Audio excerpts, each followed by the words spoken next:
Assalamualaikum. Waalaikumsalam warahmatullahi wabarakatuh. Waalaikumsalam warahmatullahi Assalamualaikum. Assalamualaikum warahmatullahi wabarakatuh. Nota ni nampak ni?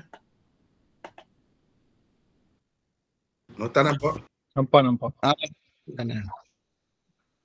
Jadi alhamdulillah kita dah sampai ke sini.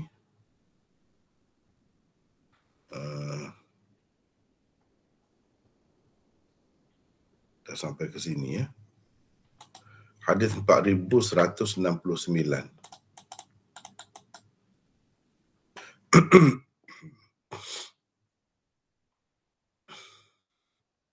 Bismillahirrahmanirrahim. Alhamdulillah rabbil alamin. Wassalatu wassalamu ala rasulillah. Allahumma alim. Hadis 4169.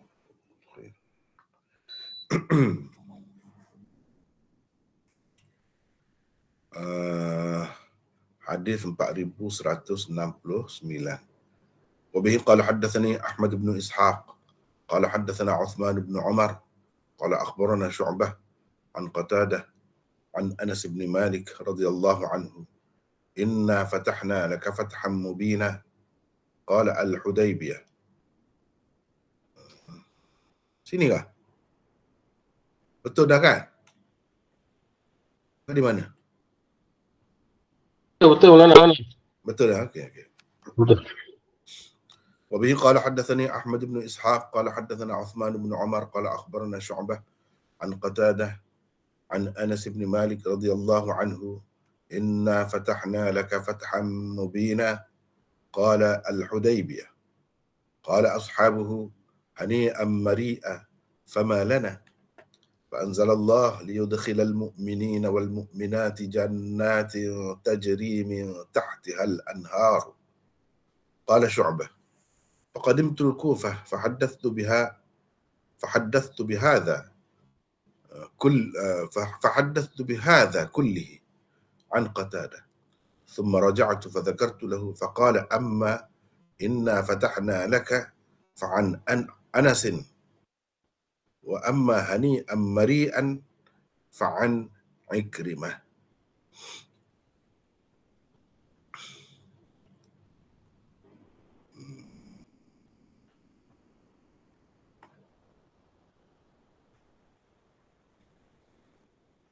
وبه قال حدثنا عبد الله بن محمد.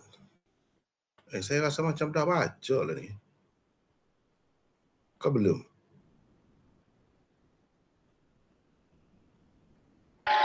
Belum lagi mana? Saya dah tanda. Betul dah baca tu? Betul dah mana? Betul dah. Okey, tak apa.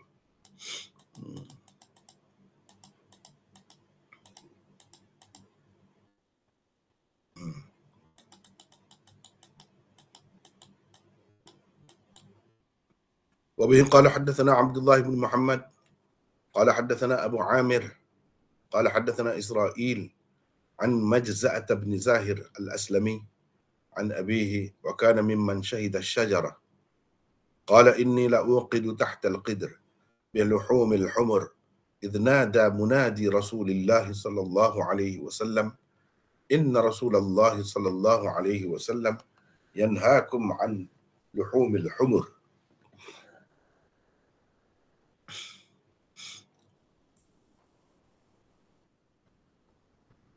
وعن مجزأة عن رجل منهم من أصحاب الشجرة اسمه أهبان بن أوس وكان اشتكى ركبته وكان إذا سجد جعل تحت ركبته وسادة. وبه قال حدثني محمد بن بشار قال حدثنا ابن أبي عدي عن شعبة عن يحيى بن سعيد عن بشير بن يسار عن سويد بن النعمان وكان من أصحاب الشجرة كان رسول الله صلى الله عليه وسلم وأصحابه أتوا بسويق فلاكوه تابعه معاذ عن شعبة.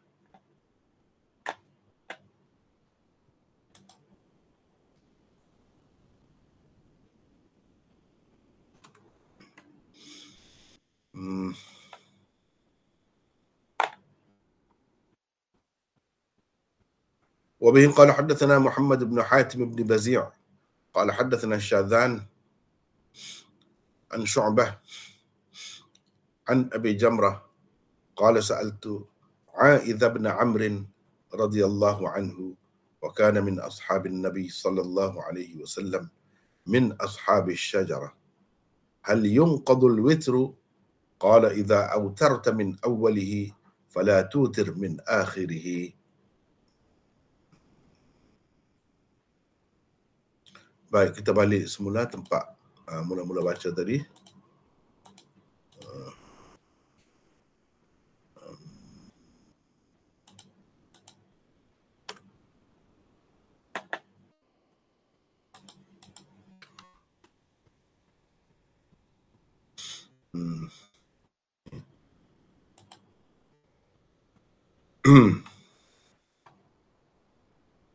Imam Bukhari meriwayatkan, katanya Ahmad bin Ishaq meriwayatkan kepadaku, katanya Uthman bin Umar meriwayatkan kepada kami, katanya Syu'bah meriwayatkan kepada kami daripada Qatadah, daripada Anas bin Malik radhiyallahu anhu. Allah berfirman, sesungguhnya kami telah memberi kepadamu kemenangan yang nyata. Kata Nabi SAW, maksudnya adalah Hudaybiyah, yakni perjanjian Hudaybiyah. Maka para sahabat, baginda berkata, tahniah untukmu dan berbahagialah engkau. Tetapi untuk kami pula apa? Maka Allah Ta'ala menurunkan firman-Nya untuk memasukkan, firman-Nya bermaksud.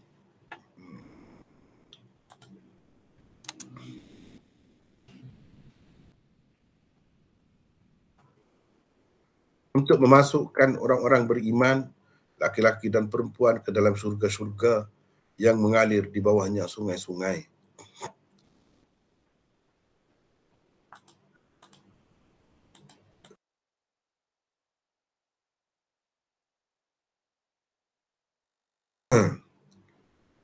Yang mengalir di bawahnya sungai-sungai. Kata Syu'bah, kemudian aku ke Kufah. Aku ceritakan bahawa semua hadis ini daripada Qatadah. Setelah itu aku kembali, lalu aku ceritakan hal ini kepadanya. Dia berkata, adapun penjelasan ayat, sesungguhnya kami telah memberi kepadamu kemenangan, itu daripada Anas. Itu terus daripada Anas. Sedangkan ungkapan tahniah untukmu dan berbahagialah engkau, tetapi untuk kami pula apa? Itu daripada Ikrimah, yakni daripada Anas. Imam Bukhari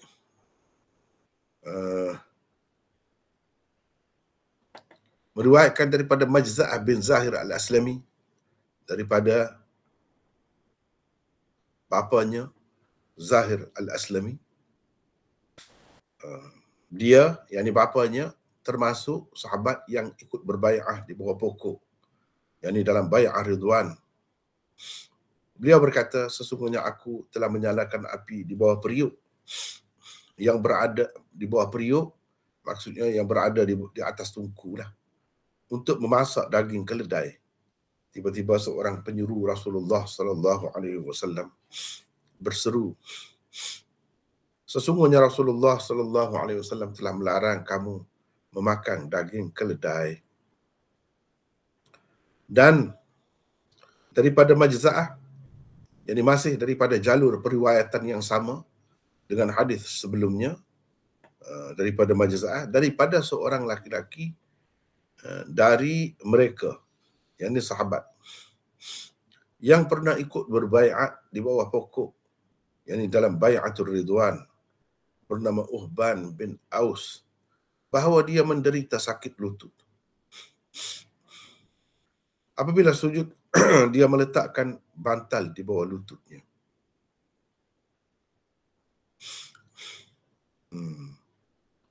Dan seterusnya, kita tengoklah kalau sempat kita baca lagi. Tengok dulu.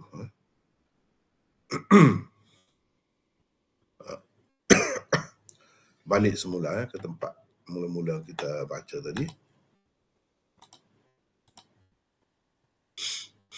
Ni masih lagi di bawah kisah Hudaibiyah tu, perjanjian di Hudaibiyah dan apa yang berlaku di Hudaibiyah pada tahun yang ke-6 sebelum berlakunya perang Khaybar. Sebab itu Imam Bukhari buat Ghazwah Khaybar selepas ini, kemudian daripada ini lagi. Mana ini sebelum itu lagi peristiwa ini berlaku. Hadis ke-4169. Ini Imam Bukhari meriwayatkan daripada gurunya yang bernama Ahmad bin Ishaq. Kata Imam Bukhari, Ahmad bin Ishaq meriwayatkan kepadaku, haddathani. Maksudnya Imam Bukhari seorang, dia cerita ni hadis ni kepada Imam Bukhari seorang sahaja. Dalam majlis penyampaian hadis itu tidak ada orang lain bersamanya. Tidak ada orang lain bersamanya. Sekejap.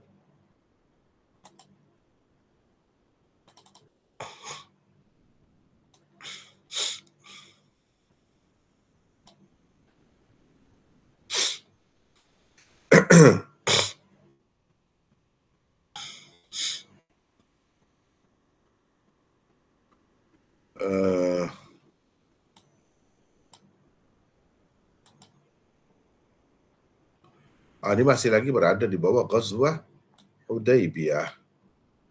Masih lagi di sini.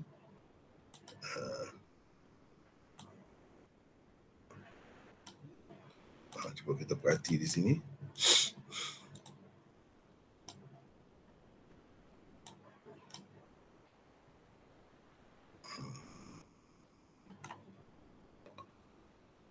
Ini yang kita baca kalau dalam kitab ni.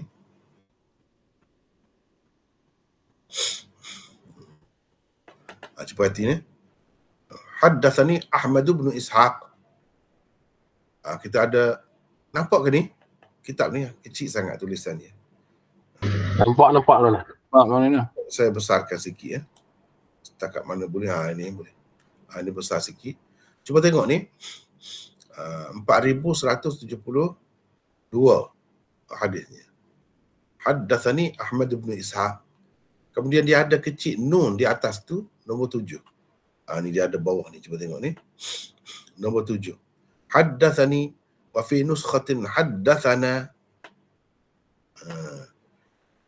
Mana nuskha yang kita pakai ni memang haddathani. Tapi ada dalam nuskha yang lain, di sini haddathana.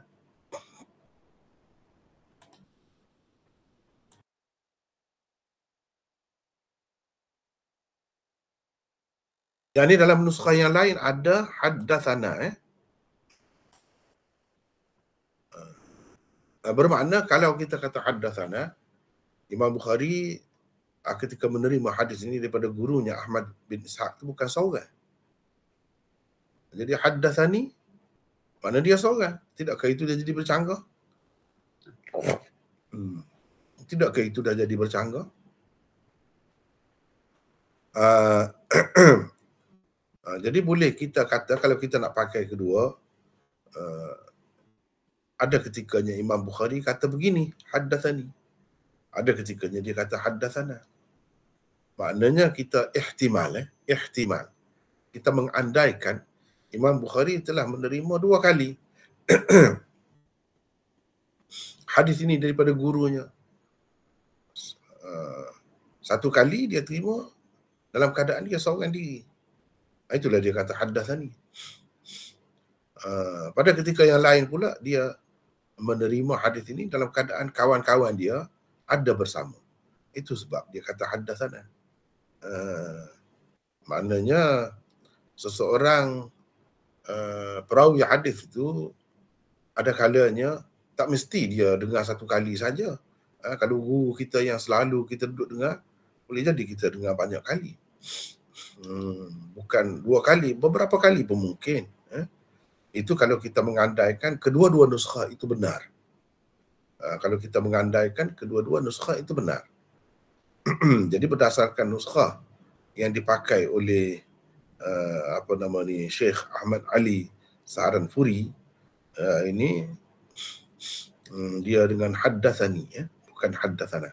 Tapi tidak dinafikan ada dalam nuskhah yang lain haddathana begitu.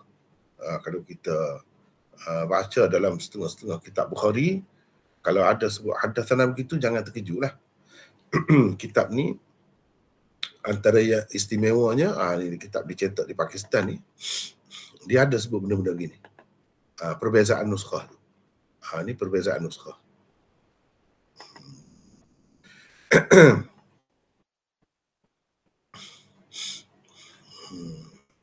Perbezaan nuskhah. Okey.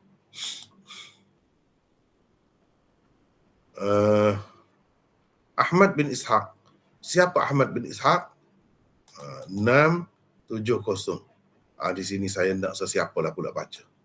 Ahmad bin Ishaq bin Al-Husain bin Jabir As-Sulami Al-Bukhari As-Surmari. Siapa nak baca? Silakan. Silakan, siapa nak baca?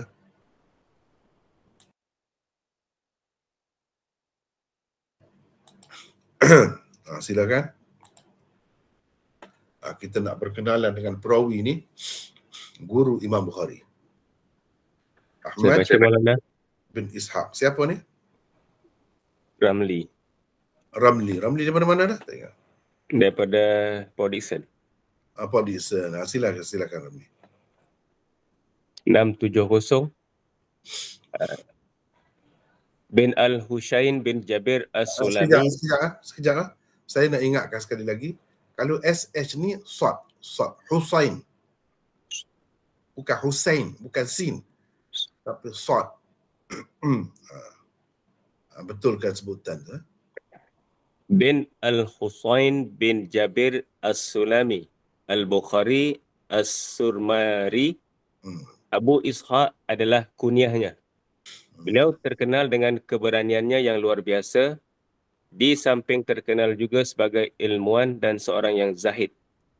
Beliau meriwayatkan hadis daripada Ya'la bin Ubaid, Ubaidullah bin Musa, Utsman bin Umar, Abu Asim dan lain-lain. Asim. Kalau SH Sad ya. Begitu. Abu Asim dan lain-lain. Antara orang yang meriwayatkan hadis daripadanya pula ialah Imam Bukhari, Ubaidullah bin Wasil, Idris bin Abdak dan lain-lain. Imam Bukhari mengatakan dia siqah. Ahmad bin Ishaq meninggal dunia pada tahun ke-242 Hijrah. Okey. Itu perawi pertama yang kita berkenalan hari ini. Meriwayatkan kepadaku, kata Imam Bukhari, katanya Uthman bin Umar. Siapa pula Uthman bin Umar? Guru kepada Ahmad bin Ishaq. 671. Sila baca lagi Ramli. Sila lagi. Bin Faris bin Laqid bin Qais Al-Abdi Sekejap bin Laqid. Kalau I tanda panjang macam tu, maknanya Laqid. Bukan Laqid dah. Laqid. Begitu. Bin Faris bin Laqid bin Qais Al-Abdi Al-Bashri Al-Hafiz. Basri. SH. Al-Basri Al-Hafiz. Abu Muhammad adalah kunyahnya. Ahmad Ibnu Ma'in Al-Ijli dan lain-lain mengatakan dia siqah. Beliau meninggal dunia pada tahun 209 Hijrah. Itu berkenaan dengan siapa? Uthman bin Umar. Uthman bin Umar meriwayatkan kepada kami. Kata Ahmad bin Ishaq. Katanya Syu'bah meriwayatkan kepada kami. Jadi Syu'bah ni kita dah bertemu banyak kali dah. Daripada Qatadah, daripada Anas bin Malik radhiyallahu anhu. Jadi macam kita dah baca tadi. Di sini kita ada nota di akhir ya. 672. Silakan Ramli baca lagi. Sebabnya para sahabat mengucapkan tahniah kepada Rasulullah sallallahu alaihi wasallam ialah kerana setelah turunnya ayat pertama surah Al-Fath yang menyatakan Nabi Muhammad sallallahu alaihi wasallam akan mendapat kemenangan yang nyata. Allah menyusulkannya dengan ayat kedua berikut. Liyaghfira lakallahu ma taqaddama min dhanbik wa ma ta'akhkhara wa yutimma ni'matah 'alaika wa yahdiyaka siratan mustaqima. Bermaksud, kemenangan yang dengan sebabnya Allah mengampunkan salah dan silapmu yang telah lalu dan yang terkemudian dan menyempurnakan nikmatnya kepadamu serta menambahkan kepadamu hidayah ke jalan yang lurus dalam mengembangkan Islam dan melaksanakan hukum-hukumnya. Kalau boleh sebut yakni ya, sebab takut keliru. Itu sebahagian daripada terjemahan. Bagi lafaz dia, bukan begitu ya. Itu maksudnya mafhumnya. Jadi seeloknya bila ada kurungan tu sebut yakni ya, atau maksudnya. Jadi serta menambahkan kepadamu hidayah ke jalan yang lurus tu maksudnya dalam mengembangkan Islam dan melaksanakan hukum-hukumnya. Gitu. Teruskan. Menerusi ayat kedua ini, Allah menyatakan pula pengampunannya terhadap salah dan silap Nabi-Nya di samping menyempurnakan nikmatnya serta menambahkan hidayah kepada Nabi sallallahu alaihi wasallam ke jalan yang lurus. Ya. Gitu. Jadi daripada hadis ini kita dapat tahu boleh kita ucapkan tahniah kepada seseorang atas sesuatu kejayaan atau pencapaiannya. Pencapaian bagi Rasulullah sallallahu alaihi wasallam dan sahabat di zaman itu ialah apabila mendapat keampunan Allah, mendapat rahmat Allah, mendapat pujian Allah. Itu pencapaian. Tapi kalau pencapaian tidak begitu, pencapaian kerja ataupun dalam jawatan, dalam kerja, dalam tugas dunia pun boleh juga. Jadi daripada sinilah menunjukkan ucapan tahniah tu ada. Sahabat-sahabat telah mengucapkan tahniah kepada Nabi SAW. Jadi tahniah tu diucapkan apabila seseorang tu mendapat sesuatu kelebihan, mendapat keistimewaan, kejayaan dan sebagainya. Dan sahabat sebut itu untuk kamu. Jadi di mana ayatnya? Sedangkan disebut di sini Allah SWT menurunkan ni, inna fatahna laka fataham mubina. Kenapa yang sahabat tu ucap tahniah tu? Sebab ayat selepas tu, ayat kedua tu. Ayat yang kedua itu. Iaitu sesungguhnya kami ayat kedua tu untuk kami mengampunkan liyaghfira laka Allahu ma taqaddama min dhanbik wa ma ta'akhkhar. Kemenangan yang dengan sebabnya Allah mengampunkan. Jadi sesuatu pencapaian dalam usaha kerja agama ni boleh menyebabkan dosa-dosa kita diampun dan darjat kita diangkat di sisi Allah. Dan ini tidak khusus dengan Nabi SAW sahaja. Dalam akidah kita kena ada kepercayaan begitulah. Jadi kepada Nabi ini Allah SWT sudah ada firman-Nya dalam Al-Quran, jelaslah tu. Orang lain pun yang tidak ada begitu pun pada hakikatnya begitulah. Allah SWT tidak saja-sajalah. Itulah pencapaian yang sebenarnya, kejayaannya apabila dosa kita terhapus. Jadi kalau Nabi SAW disebut dzam juga dan disebut ghufran juga, liyaghfira, yaghfira. Padahal Nabi ini maksum. Bukan Nabi kita sajalah, Nabi-Nabi yang lain juga maksum, terpelihara daripada dosa. Apa maknanya? Sebab itu terjemahan yang kita berikan di sini ini adalah yang terbaik berdasarkan takwilan yang sesuai dengan kedudukan Rasulullah sallallahu alaihi wasallam sesuai dengan akidah Islam tentang kemaksuman Nabi itu. Sebabnya Allah mengampunkan salah dan silap. Rasul itu tidak boleh berdosa, melakukan dosa, melakukan salah silap ada. Jadi salah silap itu pun semacam kekurangan jugalah. Jadi itulah yang dimaafkan. Diampunkan itu maksudnya dimaafkan oleh Allah. Bukan maksudnya ni ayat ini menunjukkan Nabi itu berdosa juga, tidak maksum.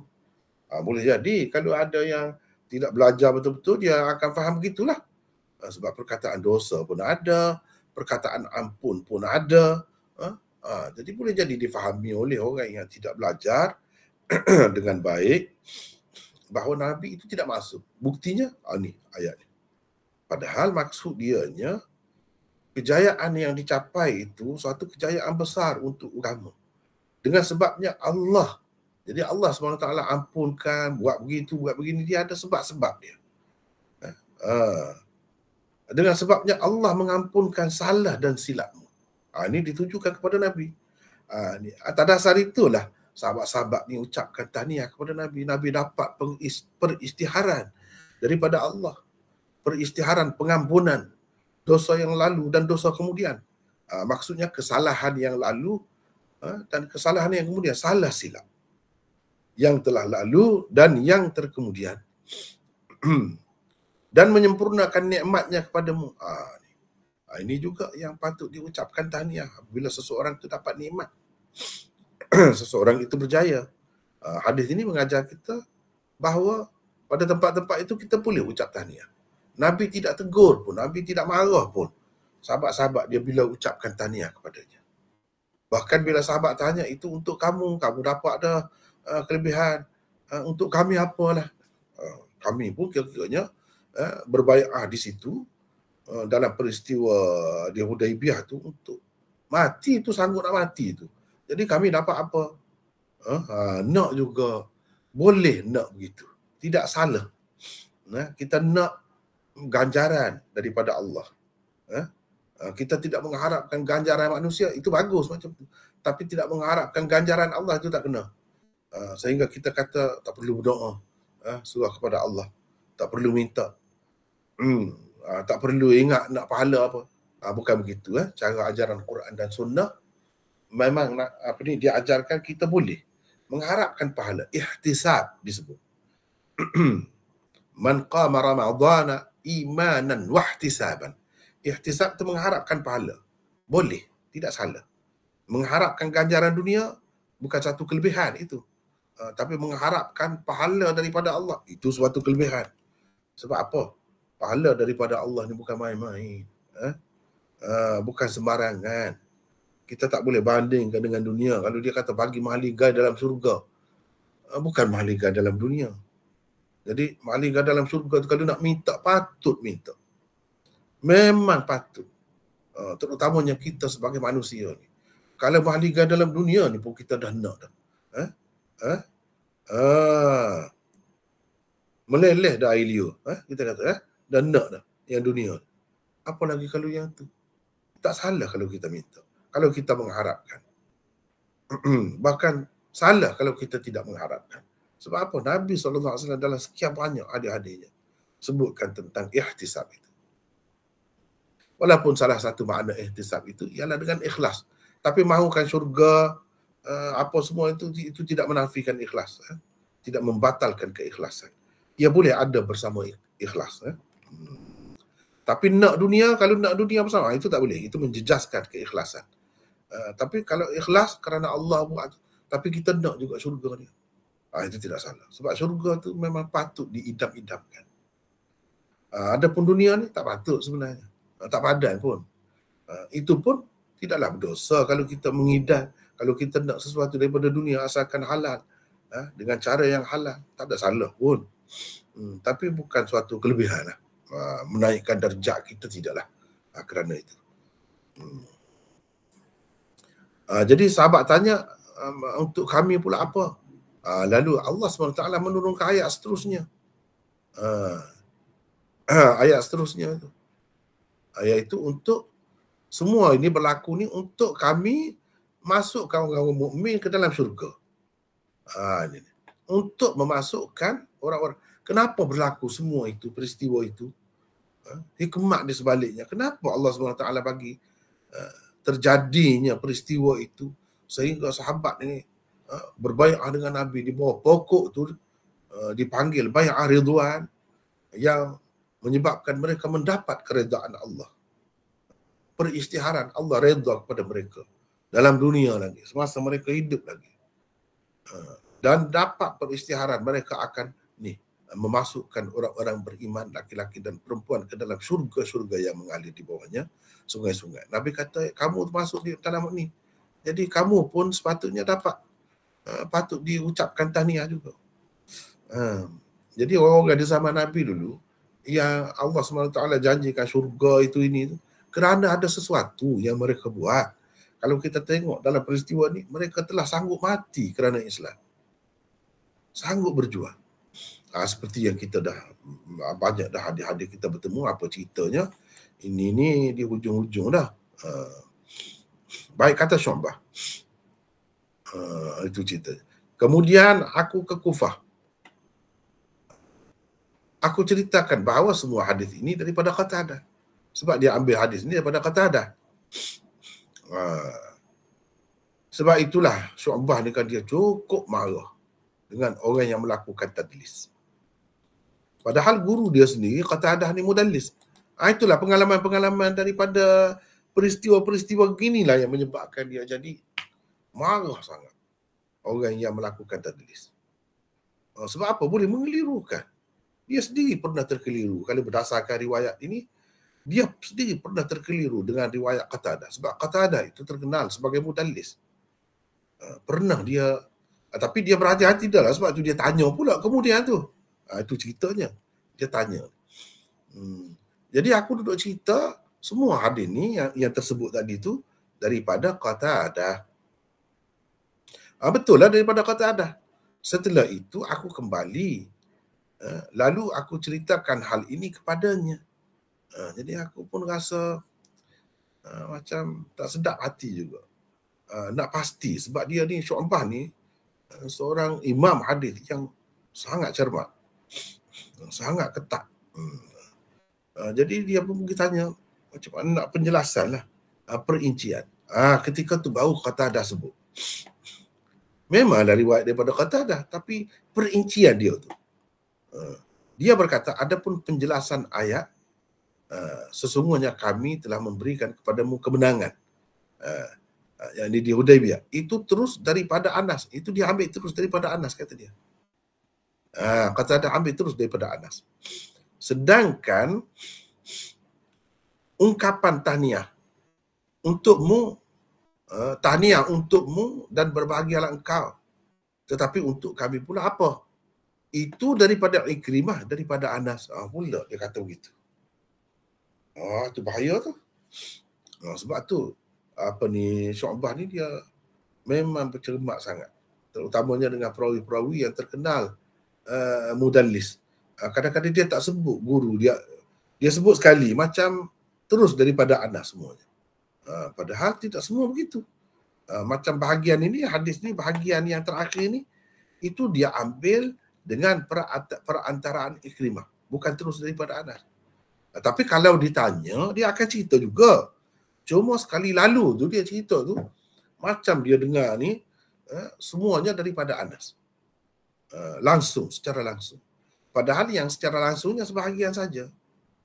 Bahagian yang kemudian itu tidak secara langsung. Itu melalui Ikrimah. Itu dia cerita. Bila Syu'bah pergi periksa balik. Cek balik dengan dia. Itu ceritanya. Ini menunjukkan, hadis ini menunjukkan imam-imam hadis ni, tokoh-tokoh besar seperti Syu'bah, yang mana dia juga salah seorang yang digelarkan dengan Amirul Mukminin fil hadis. Khalifah dalam hadis ni. Seorang yang imam besar lah. Jadi dia bercermat. Jangan kita sekali dengar tu terus pakai. Kena tahu orang ni passion dia macam mana. Kena tahu perangai dia macam mana. Jadi apa yang dilakukan olehnya itu membuahkan hasil yang sangat memuaskan lah. Jadi sebab itu orang sangat hormat riwayat dia. Sebab apa? Dia teliti tu. Dia cek balik. Dia 673. Ini boleh orang lain pula baca, silakan. Siapa nak baca? 673 ni. Silakan. Mana orang? Dengar ke tidak ni? Dengar.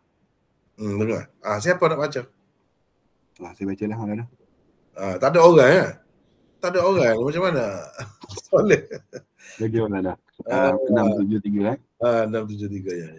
Murid Qatadah Syu'bah berkata, setelah aku mendengar hadis ini daripada Qatadah, aku datang ke Kufah dan meriwayatkannya sepenuhnya dengan sanad Qatadah daripada Anas. Bila kali kedua aku menemuinya dan menyebutkan tentang hadis itu, Qatadah berkata bahawa bahagian pertama hadis yang menyatakan tafsiran ayat pertama surah Al-Fath memang secara langsung beliau mengambilnya daripada Anas. Adapun bahagian kedua hadis iaitu ucapan tahniah para sahabat kepada Nabi sallallahu alaihi wasallam, maka itu tidaklah beliau menerimanya terus daripada Anas tetapi dengan perantaraan Ikrimah.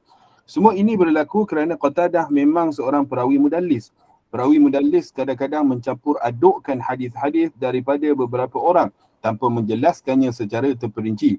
Walaupun begitu, Imam Bukhari dan Muslim hanya mengambil riwayat perawi mudallis yang diketahui telah menyatakan dengan jelas samaknya daripada seseorang perawi sahaja. Seperti di sini, dia telah menjelaskan hadis yang diriwayatkannya itu terbahagi kepada dua bahagian. Bahagian yang pertama diriwayatkannya secara langsung daripada Anas, sementara bahagian yang kedua pula diriwayatkannya daripada Anas dengan perantaraan Ikrimah. Jadi itu jelas kita boleh tengok macam mana Imam Bukhari Muslim ni dia cermat. Kalau dia terima perawi mudallis dengan dia pasti ada penjelasan yang detail daripada perawi itu. Dia tidak tengok kalau perawi itu seorang tokoh macam mana pun, Qatadah itu memang tokoh lah, hebat lah, orang yang hebat lah.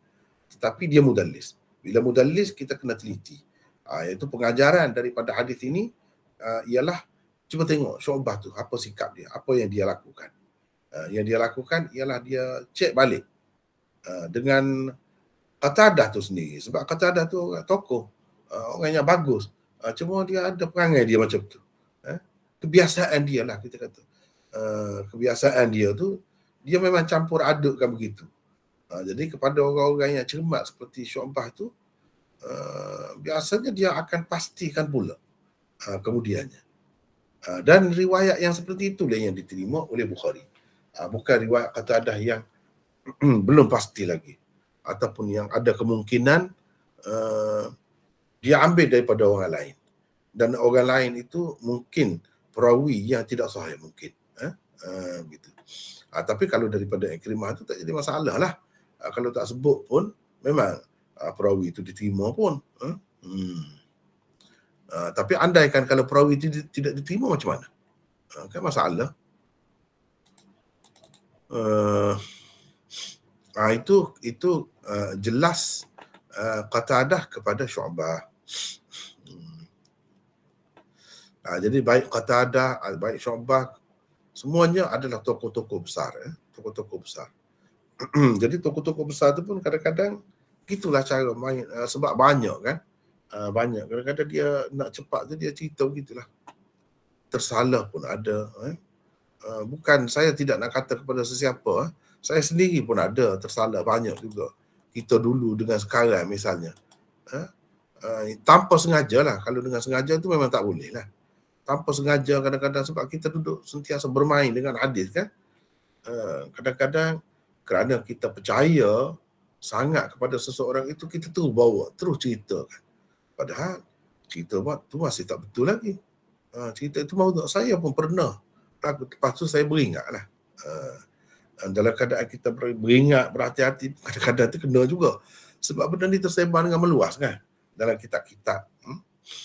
Kalau nak kira saya nak ambil lah. Banyak boleh ambil. Tapi kita dah berhati-hati kan. Beringat. Ini kena tengok dulu, cek dulu. Gitu. Sepatutnya kena begitulah sikap kita. Jangan bermudah-mudah ya. Terutamanya dalam keadaan masyarakat yang ada penyakit, ada masalah. Kalau kita cerita-cerita benda-benda macam tu, dia jadi sukalah, minat dengan benda tu, dia tenggelam situ. Dia tak sedar dah tanggungjawab dia. Itu bahayalah. Bahaya.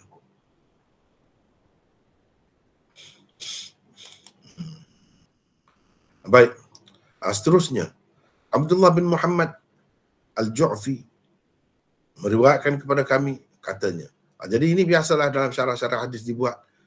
Kalau selepas nama perawi itu disebutkan nama nisbah dia dan sebagainya, untuk menghilangkan kekeliruan tentang perawi itu. Takut-takut orang keliru. Abdullah bin Muhammad ni, ramai orang nama Abdullah bin Muhammad ni. Takut-takut Abdullah bin Muhammad lain. Jadi kena pastikanlah.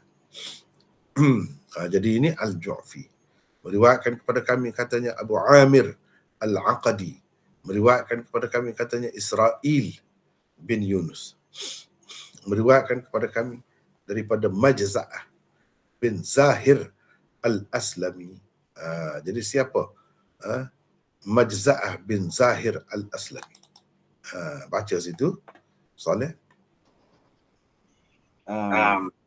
Nabi Jumbat Al-Kufi. Beliau meriwayatkan hadis daripada Uhban bin Aus Ibnu Abi Aufa Najiyah Al-Aslami dan ayahnya sendiri, Raqabah bin Mas'alah, Qais bin Rabi', Israel Syarik bin Abdullah An-Nakha'i, dan adalah antara orang yang meriwayatkan daripadanya. Hadisnya terdapat di dalam Sahih Bukhari, Sahih Muslim dan Sunan An-Nasa'i. Abu Hatim dan An-Nasa'i mengatakan Majza'ah seorang perawi yang thiqah. Hanya dua sahaja riwayat beliau terdapat di dalam Sahih Bukhari. Pertamanya riwayat ke-4170 ini, dan keduanya ialah riwayat ke-4171 selepas ini. Hadis 4170 ini diriwayatkannya daripada bapanya sendiri, Zahir Al-Aslami. Zahir, bukan Zahir. Zahir Al-Aslami radhiyallahu anhu. Majza'ah meninggal dunia pada tahun tak ada mana. Terjatuh ke macam mana ni? Pada tahun berapa ni?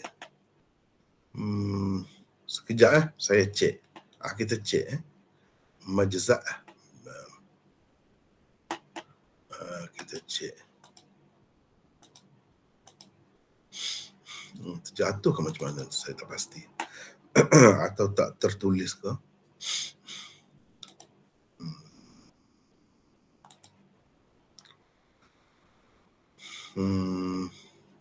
Majza'ah bin Zahir.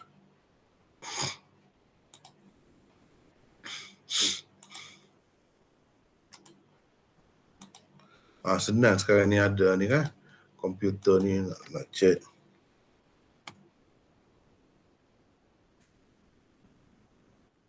Nak cek, boleh cek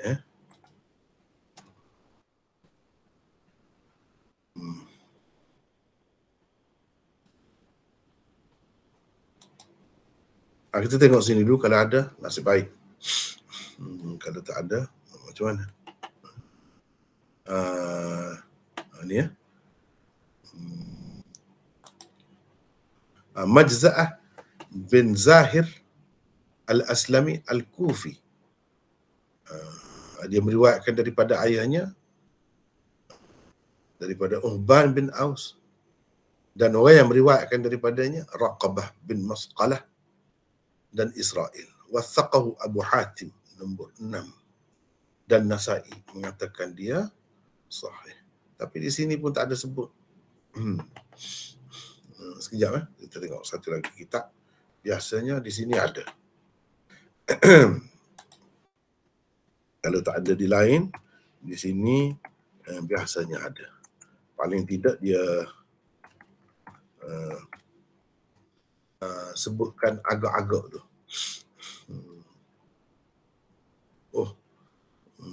Silap sekejap sepatutnya di sini.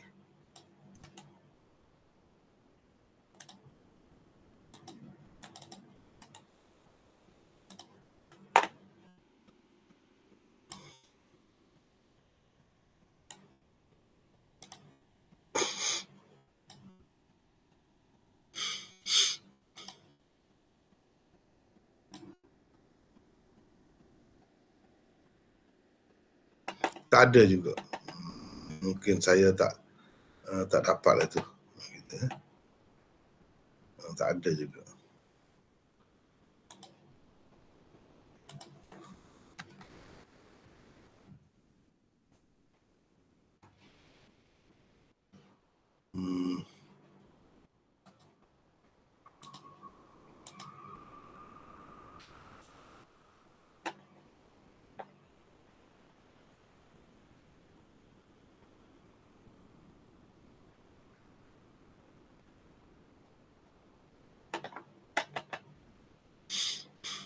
Tak ada.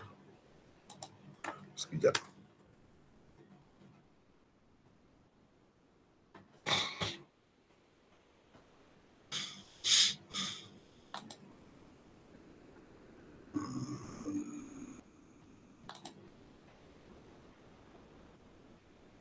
Tak ada.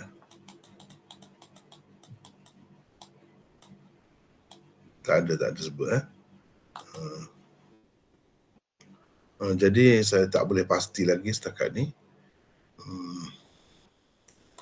Tarikh meninggalnya dengan tepat pada tahun berapa ya?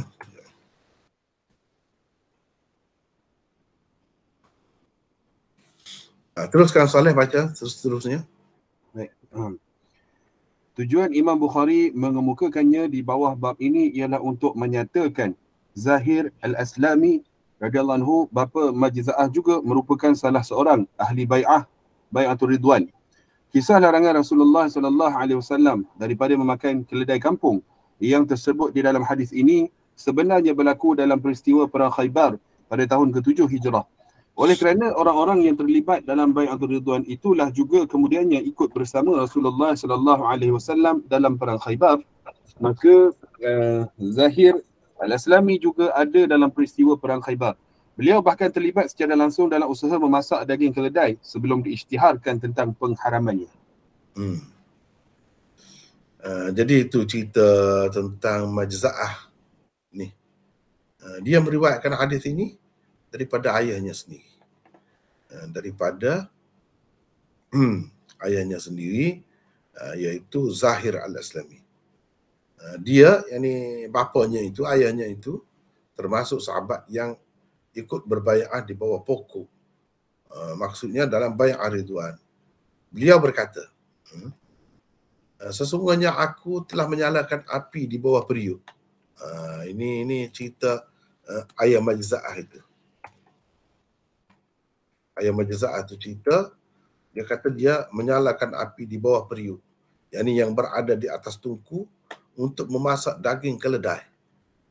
Tiba-tiba seorang penyeru Rasulullah sallallahu alaihi wasallam berseru, sesungguhnya Rasulullah sallallahu alaihi wasallam telah melarang kamu memakan daging keledai. Daging keledai. Nabi sallallahu alaihi wasallam larang makan daging keledai. Jadi ini peristiwa pengharaman ni pada perang Khaybar, dan itu berlaku pada tahun yang ke-7. Sedangkan bai'ah Ridwan itu berlaku pada tahun yang ke-6. Tapi dia ambil daripada ayah dia juga ni, sebab ayah dia juga terlibat juga. Orang-orang yang pergi dalam perang Khaybar tu orang-orang yang terlibat di sini juga. Jadi ayah dia bahkan menceritakan dia yang memasak daging tu. Tiba-tiba bila dapat tahu kan, sebagaimana yang tersebut di dalam hadis lain, dia suruh buangkan semua, terbalikkan periuk tu, buang. Jadi tak makanlah, padahal daging-daging itu sedang menggelegak pada ketika itu berdasarkan riwayat yang lain. Dan hadis ini menunjukkan tidak bolehlah, tidak halal makan daging himar atau keledai kampung. Himar ahli, dipanggil himar ahli, iaitu keledai kampung, keledai yang ada di kalangan orang ramai inilah yang jinak tu. Tapi kalau keledai hutan, himar wahsy, itu boleh. Berdasarkan banyak hadis, ada sahabat-sahabat yang menangkapnya, dan bila bawa kepada Rasulullah, Rasulullah tanya, ada lagi? Mana kalau ada bagi kat dia je. Dia nak makan juga. Maknanya itu halal.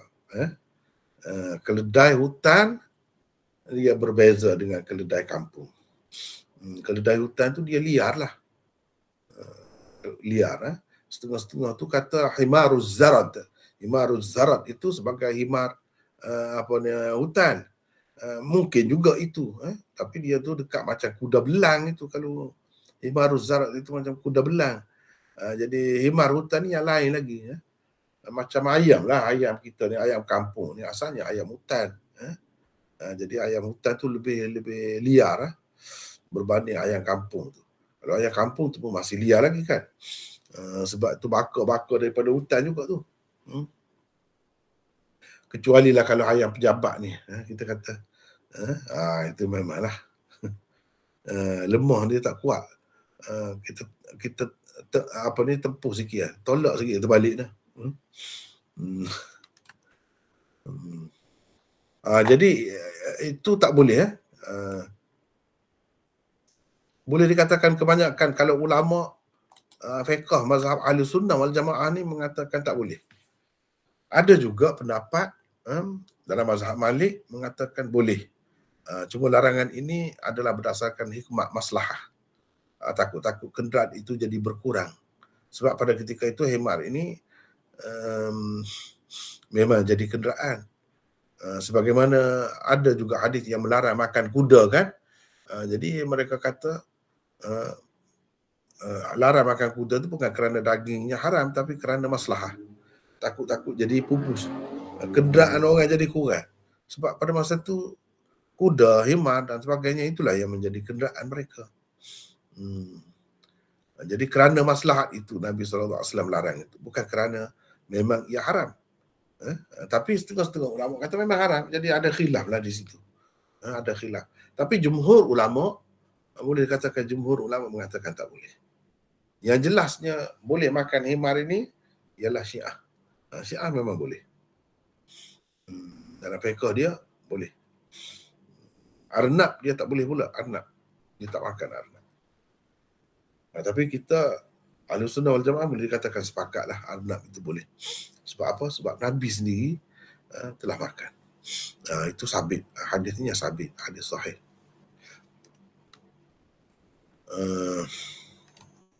Baik. Wa an majza'ah an rajulin minhum. Ini juga daripada majza'ah. Daripada majza'ah, daripada seorang laki-laki dari kalangan mereka, maksudnya dari kalangan mereka, dari mereka yang maksudnya sahabat yang pernah ikut berbai'ah di bawah pokok dalam bai'atul ridwan, bernama Uhban bin Aus. Kalau tadi 4170 tadi dia riwayatkan daripada ayah dia, Majza'ah ni. Ini pula dia meriwayatkan daripada Uhban bin Aus. Uhban bin Aus. Ini riwayat kedua. Dua ni saja ada riwayat dia di dalam Sahih Bukhari ni. Jadi dengan sanad mana sanad? Dengan sanad yang sama juga. Sebab itu kita tulis begini. Dan masih daripada jalur periwayatan yang sama dengan hadis sebelumnya. Mana dari segi sanad, bahagian bawah tu samalah. Nampak? Ani haddatsana Abdullah bin Muhammad qala haddatsana Abu Amir qala haddatsana Israil an Majza'ah. Jadi daripada Majza'ah ni hadis yang di bawah ni 4171 ni juga dengan sanad ini. Di bahagian atas itu bezanya, kalau 4170 ni Majza'ah ambil daripada ayahnya sendiri, iaitu Zahir Al-Aslami. Sementara hadis 4171 itu diambilnya daripada sahabat yang lain yang juga turut berbai'ah bersama Rasulullah, dengan Rasulullah di bawah pokok itu, namanya Uhban bin Aus. Daripada Majza'ah. Baik, kita tengok sini.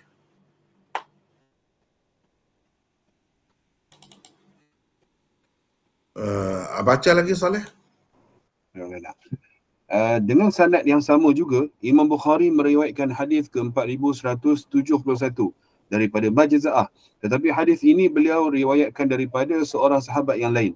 Sahabat itu seperti bapanya juga merupakan salah seorang ahli bai'atul ridwan. Namanya ialah Uhban bin Aus radhiyallahu anhu. Uhban kemudiannya telah mengalami sakit lutut. Kerana itu, beliau ketika hendak sujud meletakkan bantal di bawah lututnya. Perbuatan seperti ini dibenarkan kepada orang yang mengalami keuzuran seperti sahabat tersebut.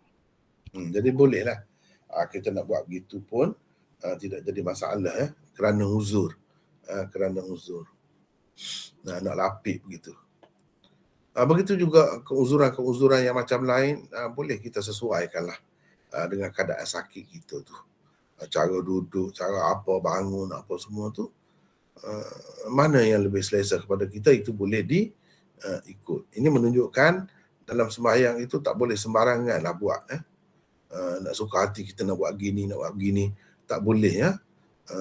Misalnya kita nak bersandar dekat dinding. Tak boleh sampai sembahyang gitu. Terutamanya sembahyang fardu lah. Kalau sembahyang fardu ya. Jadi siapa pula ini? Uban bin Aus. Ni 676. Baca lagi. Al-Aslami Al-Kufi. Abu Uqbah adalah kunyahnya. Beliau salah seorang ahli bai'atul ridwan, iaitu sahabat yang telah turut berbai'ah dengan Rasulullah di bawah pokok di Hudaibiyah untuk berperang dan sanggup mati jika perang ditakdirkan berlaku dengan orang-orang kafir Mekah. Uhban menetap di Kufah dan meninggal dunia di sana di permulaan pemerintahan yakni Khalifah Muawiyah. Di permulaan pemerintahan khilafah Muawiyah. Jadi khilafah itu sistem pemerintahan yang ketua negaranya dinamakan khalifah. Dia ada sistem dia sendiri. Berbezalah daripada sistem beraja ke, daripada sistem demokrasi ke, sistem republik ke, berbeza. Kalau kerajaan republik itu dipanggil presiden misalnya. Ini khilafah ni memang khalifah gitu nama. Dan dia ada sistem dia sendiri. Kalau raja ni tanpa hak, tanpa masa dia tu sampai mati lah jadi raja. Tapi kalau macam tempat kita ni agung, tidak pula sampai mati, dia bergila-gila pula 4-5 tahun. Itu masalah dunia lah, ketentuan di atas persetujuan masing-masing lah. Tapi kalau sistem presiden pula di tempat-tempat yang maju lah 5 tahun sahaja misalnya. Lepas tu kena pilihan raya lain pula. Tapi setengah-setengah presiden tu bukan main lama memerintah kan. Maknanya dia tak pakai juga yang asal tu, ajaran yang asal dia tu. Jadi khilafah ni dia berbeza dengan beraja, berbeza juga dengan sistem republik ataupun presiden tu lain. Sebab khalifah boleh sampai ke akhir hayat pun boleh. Jika dia layak. Jika masyarakat setuju, tak ada jadi masalah dengan dia, boleh. Bezanya dengan sistem beraja sebab dia pun ada pemilihan juga. Adapun sistem beraja tu tak ada pemilihan. Jadi di permulaan pemerintahan khilafah Muawiyah. Begitu. Masa tu dia meninggal dunia Uhban ini. Bahawa habis itu. Lepas tu kita bertemu dengan hadis 4172. Wa bihi qala haddatsani Muhammad bin Bashar. Kita dah baca dah tadi. Muhammad bin Bashar Abu Bakar Bundar gelarannya. Al-Abdi meriwayatkan kepadaku. Kepadaku ni macam tadilah. Maknanya Imam Bukhari seorang saja. Katanya Ibnu Abi Adi. Jangan kita ingat bila kata seorang tu mana tak ramai lah orang terima hadis ni. Jangan fikir begitu. Sesuatu hadis tu banyak pula dalam kitab-kitab, macam-macam kitab pula ada tu. Daripada pengarang masing-masing tu banyak hadis-hadis seperti ini diriwayatkan bukan oleh Imam Bukhari seorang sahaja, bahkan ramai. Meriwayatkan kepadaku, katanya Ibnu Abi Adi, namanya Muhammad, meriwayatkan kepada kami daripada Syu'bah, daripada Yahya bin Sa'id Al-Ansari, bukan Yahya bin Sa'id Al-Qattan, tak. Yahya bin Sa'id Al-Ansari, daripada Bushair bin Yasar, daripada Suwaid bin An-Nu'man bin Malik Al-Ansari. Jadi Suwaid ini, beliau adalah salah seorang sahabat yang telah ikut berbai'ah di bawah pokok, yakni di Hudaibiyah dalam bai'ah Ridwan. Itu maksudnya. Jadi tujuan Imam Bukhari buat mari semua hadis ni kan, maksud utamanya ialah nak memperkenalkan kita dengan sahabat-sahabat yang telah berbai'ah dengan Rasulullah di Hudaibiyah, di bawah pokok itu. Yang mana dalam Quran sebut, laqad radiyallahu 'anil mu'minin idh yubayi'unaka tahta syajarah. Jadi maknanya sahabat ni bukan calon-calon sahabat, tidaklah, bukan sahabat-sahabat biasa kecil, sahabat-sahabat biasa, tidak, dia sahabat besar, sahabat yang hebatlah. Jadi bagi salaf dahulu, sahabat-sahabat yang terlibat dalam peristiwa-peristiwa besar ini memang disebut. Sebelum menyampaikan hadis riwayatnya itu diperkenalkan dahulu, disebut dulu.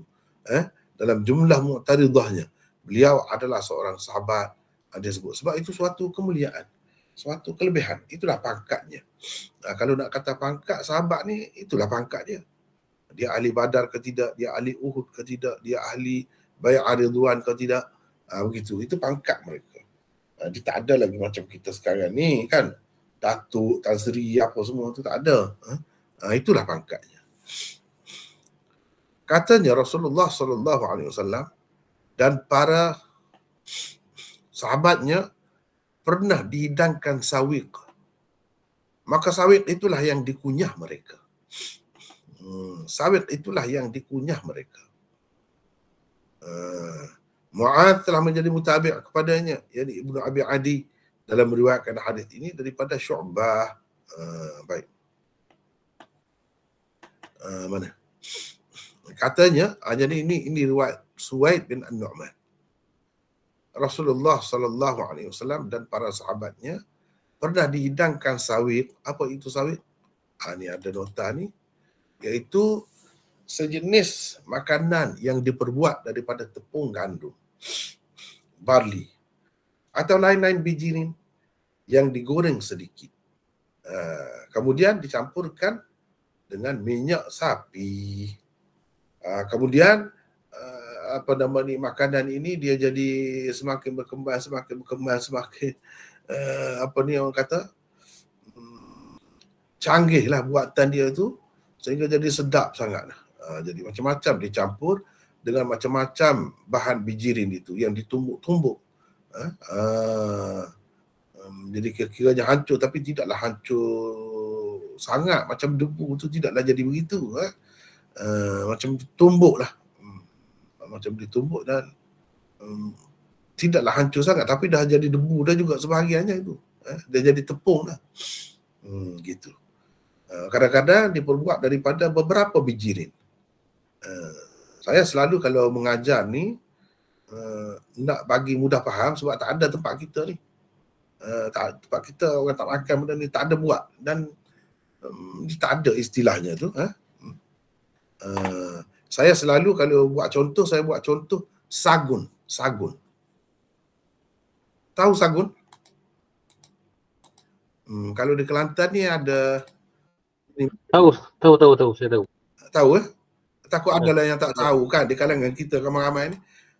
Saya rasa saya dah tengok dalam komus dia sebut setengah tu sesagun. Tahu Kau tak tahu ni? Mana peserta-peserta kita ni? Dengar ke tidak? Dengar mana dah? Dengar? Orang lain di mana ni ada? Tak dengar suara ni. Sagun tahu? Kalau orang Kelantan dia sebut sagun. Yang putih-putih tu orang lain. Ya. Dalam kelosong. Selalunya dia letak dalam plastik aiskrim tu, orang makan. Aiskrim? Tak. Bukan itu. Tu silap tu. Tak, dia betul saya. Tempat saya dia letak Sagu mana? Bukan sagu lain, sagu lain. Sagun. Bukan sagu lah. Dah, bukan sagu. Sagu lain. Ini sagun. Sagun. Sagun? Ni cuba tengok ni. Ada di dalam kamus Dewan ni. Sagun sejenis makanan, kuih yang diperbuat daripada tepung beras, kelapa dan gula. Betul tu, sagun tu. Betul lah mana sagun. Betul lah Maulana. Tempat saya dia letak dalam belati aiskrim. Oh gitu Dia ya? di utara dia Oh. panggil sagun Maulana. Oh Betul, gitu. betul. Itulah. Kalau di Tapi di Kelantan ni dia utara panggil dia panggil sagun. Cuma di tanah Kalau Arab Terengganu sagong. kan kelapa tu tak ada lah kan. Bahan dia tu lain lah. Tepung beras, dia tu tak ada. Jadi kita tukarkan itu dengan bahan-bahan lain. Tapi asasnya biji ni lah. Kalau saya nak bagi faham kepada pelajar-pelajar saya lah di tempat lain, di Darul Kausar ke, saya kata kalau nak buat contoh sekarang ni lah, yang ada dijual di pasaran, di kedai ni, Holy kan, biasa kan makan di kedai pun ada. Kita minta nak air Holy.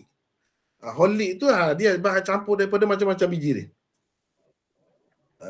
Jadi kalau kita makan saja begitu pun sedap. Kalau kita buat air bubuh air lagi sedap. Jadi air Holy. Sawit ni pun macam tu juga. Dalam bahasa Melayu tak ada. Dalam bahasa Urdu ada, dipanggil satu. Dalam bahasa Urdu satu. Itu sagu. Kalau Terengganu bukan sagong Maulana. Sagu lah, Terengganu ada juga tu. Sagong. Dia jual adalah kelosong kecil. Ya betul. Budak-budak suka. Manis-manis tu. Manis-manis. Tapi yang Arab ni tidaklah macam tu. Saya buat contoh sekadar dia hancur gitu tu. Begitulah.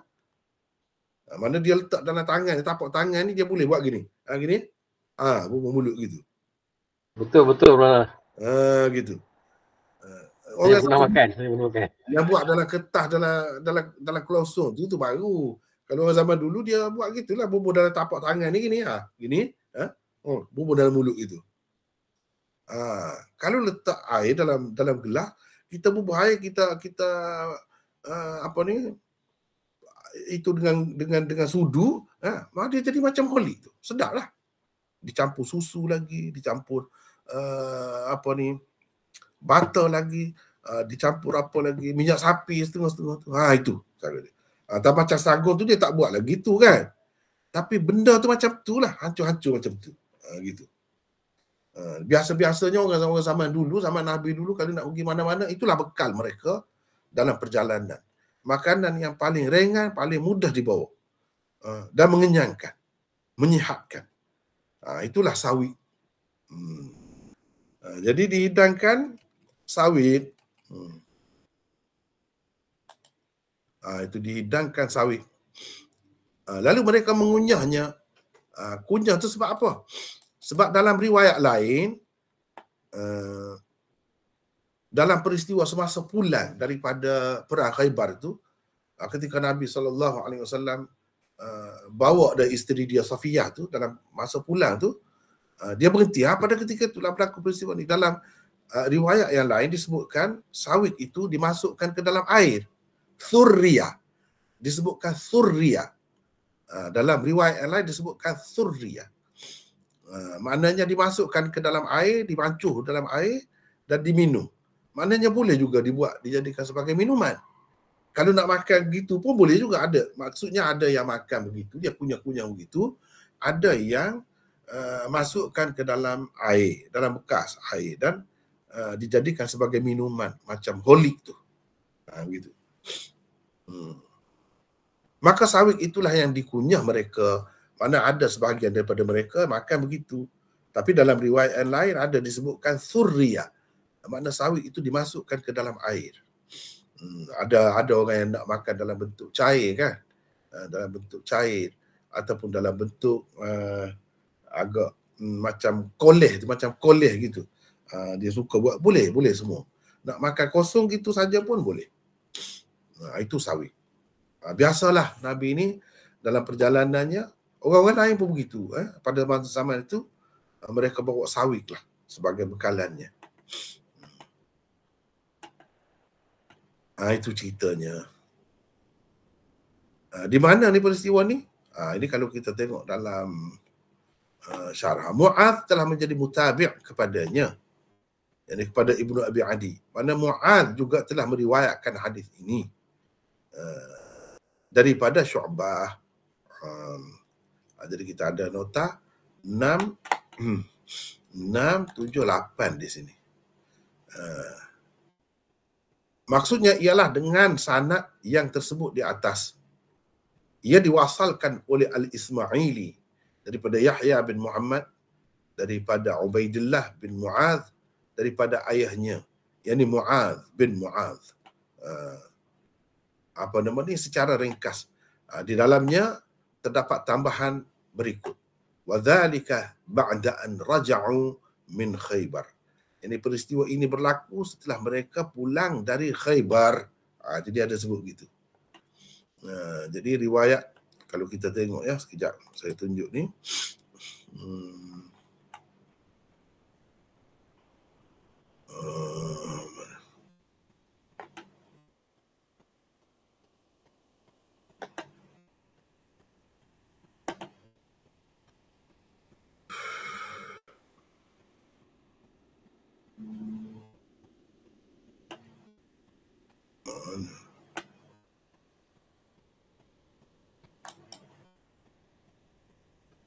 Di sini.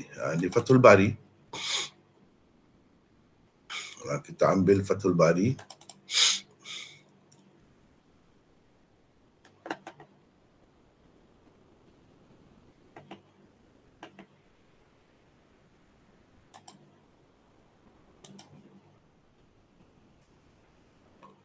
Ni cuba tengok sini.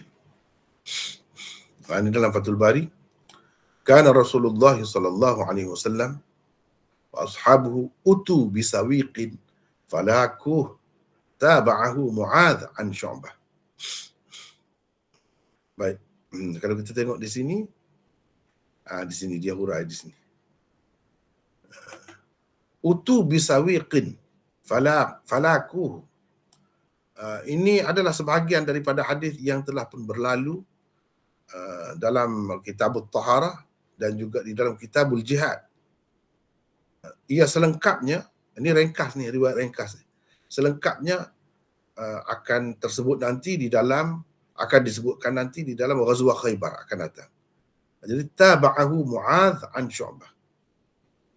Maksudnya dengan sanad yang tersebut itu juga. Al-Ismaili, yakni dalam mustakhrajnya, mewasalkannya, memausulkannya daripada Yahya bin Muhammad, daripada Ubaidillah bin Mu'adh, daripada ayahnya, secara ringkas. Tapi ada tambahan, wadzalika ba'da an raja'u min Khaybar. Ini kalau kita tengok di dalam Fathul Bari. Kalau kita tengok di dalam Umdatul Qari, di dalam Umdatul Qari, di sini.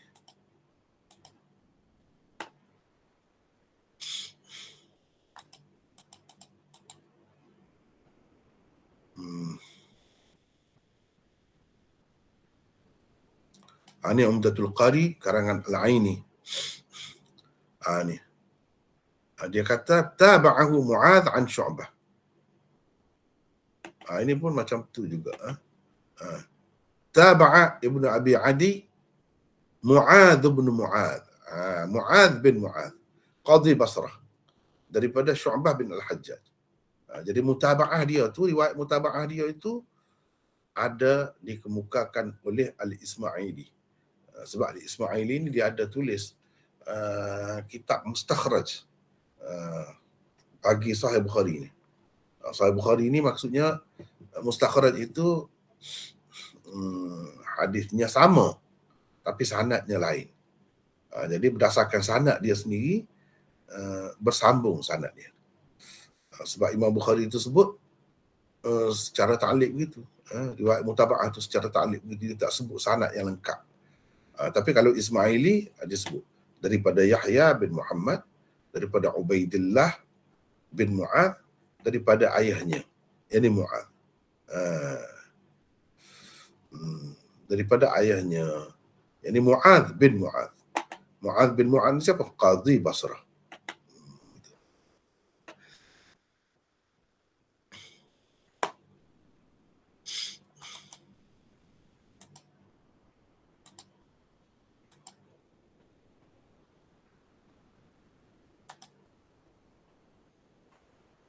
Lebih kurang sama ya.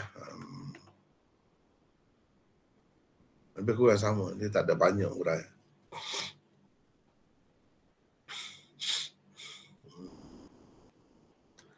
Utu bisawiqin. Mereka dia ada tempat nanti kita akan bertemu dengan lebih detail lagi tentang riwayat ini. Apa yang nak diceritakan oleh Imam Bukhari, yang Imam Bukhari nak sebenarnya ialah memperkenalkan perawi dia ni. Perawi hadis ni. Siapa? Suwaid bin An-Nu'man ini. Suwaid bin An-Nu'man bin Malik Al-Ansari. Dia ni adalah sahabat yang telah ikut serta berbai'ah di bawah pokok di Hudaibiyah. Yang ni dalam bai'ah Ridwan. Jadi kita perlu tahulah, kadang-kadang kita sahabat ni kan, nama-namanya kita pun tak berapa tahu, tak berapa kenal. Jadi kita kena kenal lah tokoh-tokoh ni. Mereka ni orang-orang yang terlibat dalam peristiwa itu. Dan ada pun riwayatnya. Antara riwayatnya, inilah riwayatnya. Dia sebut dalam peristiwa semasa pulang daripada perang Khaybar itu, sahabat-sahabat ni makan sawi. Rasulullah pun makan bersama. Itu yang dia sebut. Tapi ini di bawah Ghazwah Hudaibiyah. Adapun peristiwa ini, makan sawi yang dia sebut di sini, itu dalam Ghazwah Khaybar. Kalau babnya bab kemudian selepas ni. Peristiwa itu pun berlaku kemudian lagi. Gitu. Tetapi maknanya dia cerita ni kemudian lagi lah. Dia cerita ni kemudian lagi lah kepada orang tu. Setelah berlalu semuanya. Peristiwa Hudaibiyah pun berlalu dah. Peristiwa perang Khaybar pun dah berlalu. Jadi dia kenal balik. Dia cerita apa yang telah berlaku. Gitu. Jadi itulah sawik. Jadi saya rasa yang satu lagi ni panjang pula. Kita sekadar itulah dulu hari ni. Kalau tidak jadi panjang sangat pula. Mungkin kita boleh bincang-bincang kau sikit ya. Selepas ni. Oh, sekejap.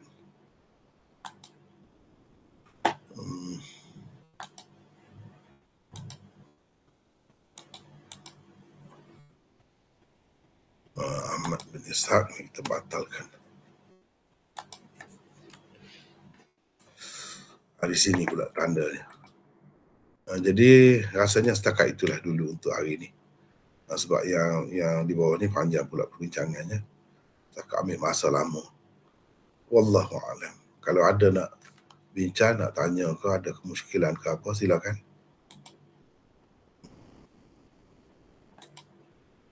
Silakan. Ada apa-apa? Assalamualaikum. Waalaikumsalam warahmatullahi. Saya Cikgu Rashid Maulana. Halo. Ya, silakan. Ini Cikgu Rashid ni. Ya. Pertama tentang apa keturunan Nabi ni. Ini yang tadi, yang pagi tadi. Ya. Tentang nama Said tu. Amalan kita nama Said ni. Kalau tak ada apa ni sanad yang sahih keturunan Said ni, pada kita Said ni keturunan Nabi lah. Macam mana tu boleh ke meletakkan nama Said seperti amalan kita sekarang ni? Sebab orang kepercayaan ni keturunan Nabi, sedangkan tak ada sanad yang sahih lah. Atas dasar apa nama ni, itulah turun-temurun terima gitulah. Tak tahu dia yang betul ke tak betul. Tapi kalau dengan sengaja tahu bukan keturunan Nabi, ini bukan masalah keturunan Nabi saja, keturunan lain pun tak boleh, dosa besar. Itu dilaknat itu. Antara manusia yang dilaknat. Manusia yang mengaitkan dirinya dengan bukan keturunannya. Bukan khusus dengan keturunan Nabi saja. Maknanya keturunan Nabi lebih lagi lah sebab ia mengelirukan orang. Cuma dah jadi tradisi.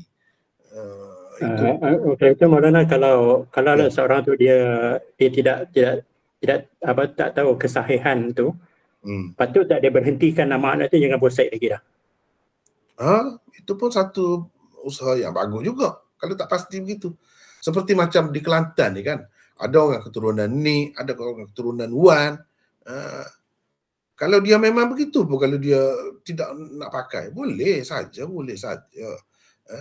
Ataupun dia nak buang, dia tak pasti dia nak buang, boleh juga gitu. Bahkan sebenarnya dia cukup mengelirukan dalam masyarakat kita dengan kita beza budaya kan. Kadang-kadang orang tu misalnya katakanlah Soleh, ni sahabat kita Soleh ni, dia pergi ke negara Arab, masuk hotel ke, masuk apa ke tempat-tempat itulah, nama dia di hadapan nama dia akan ditulis As-Sayyid Muhammad Soleh. Ini perlu tahu ya. Jadi kepada orang-orang yang nak ambil kesempatan, kadang-kadang benda-benda begitu pun dia boleh dah. Saya ni Sayyid, dah disebut. Jadi disebut apa sana, saya dia Sayyid Muhammad Soleh misalnya. Saya buat contoh saja ya. Jadi apakah Sayyid itu dengan makna keturunan Nabi? Tidak sama sekali. Di kalangan Arab moden sekarang ni, lama dah duk guna begini ni. Sayyid ni mana encik. Bayangkan kalau orang ambil kesempatan daripada penggunaan di tanah Arab tu, dia balik dia letak nama Sayyid pada anak-anak cucu. Siapa tahu? Begitulah cerita yang berlaku ni. Apalagi kalau di dalam masyarakat yang tak ada menilai langsung benda-benda tu, tak ada tujuan nak mendakwa pun untuk apa ya. Kalau di tempat kira-kiranya akan dihormatilah. Akan ada faedah keduniaan lah, baru nak guna begitu. Tapi kadang-kadang kesempatan yang sebenarnya diambil, asasnya tidak ada pun. Begitu. Asasnya tidak ada. Macam yang saya sebut tadi lah, di Indonesia tu dipertikaikan begitu sekali. Dia ada sahabat-sahabat kita daripada Indonesia ni. Mana Ibnul Qayyim? Ada Ibnul Qayyim. Di sana tu memang kecoh lah, sibuk. Dan ada ulama-ulama yang berani bertegas mengatakan ini semua karut semua ni. Tapi kita tidak nafilah yang satu pun ada, tapi yang mana satu dah jadi bercampur bau ni, susahlah begitu kan. Susah. Di mana-mana pun. Ini perlu kita tahu ya. Masyarakat kita tak tahu benda-benda ni. Di kalangan Syiah kan, Sayyid ni anak-anak muta'ah, hasil muta'ah tu dia bubuh nama Sayyid juga. Ni ramai orang tak tahu. Bayangkan mereka itu kalau pergi mana-mana, Sayyid. Orang-orang ingat, umat Islam ingat di mana-mana ini keturunan Nabi. Padahal dia tu anak zina, anak muta'ah.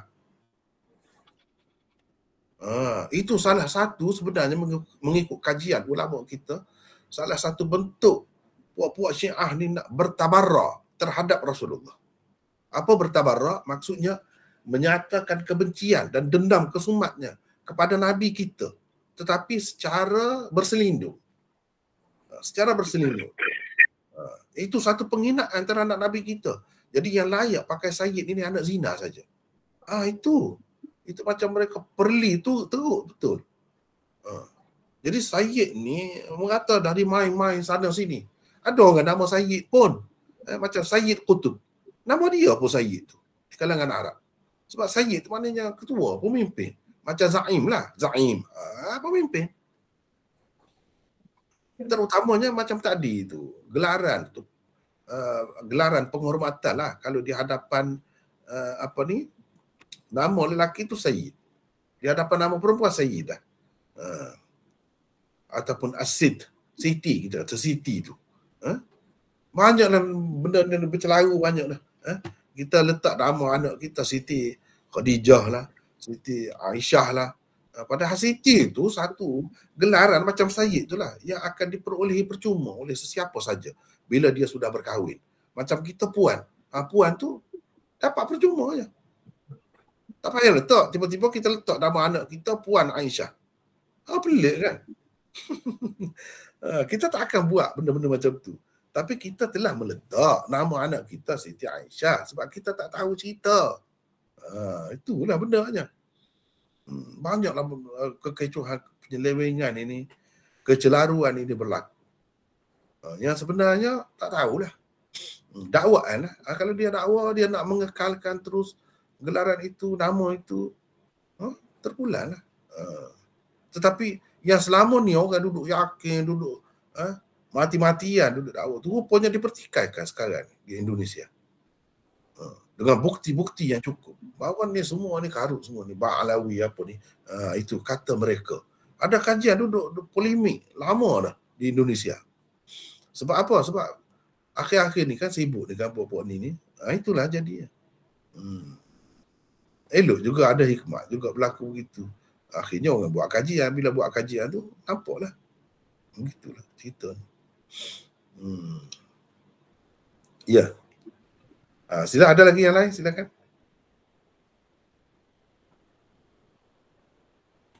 Assalamualaikum Maulana. Waalaikumsalam warahmatullahi. Ada dua soalan Maulana. Ya ada. Yang pertama sekali, bab yang kemarin mungkin Ana tak duduk sampai habis. Mungkin Maulana ada bahas berkenaan dengan hadis yang man kana akhiru kalamihi la ilaha illallah dakhala al-jannah. Ya. Riwayat Abu Daud tu. Kalau kita tengok ketika wafat Nabi tu, dia baca Allahumma rafiqil a'la seperti yang diriwayatkan. Jadi minta penjelasan Maulana sikit berkenaan dengan hadis tu. Yang keduanya, hari ni kita tengok ada asatizah yang semangat cerita tentang Palestin ni.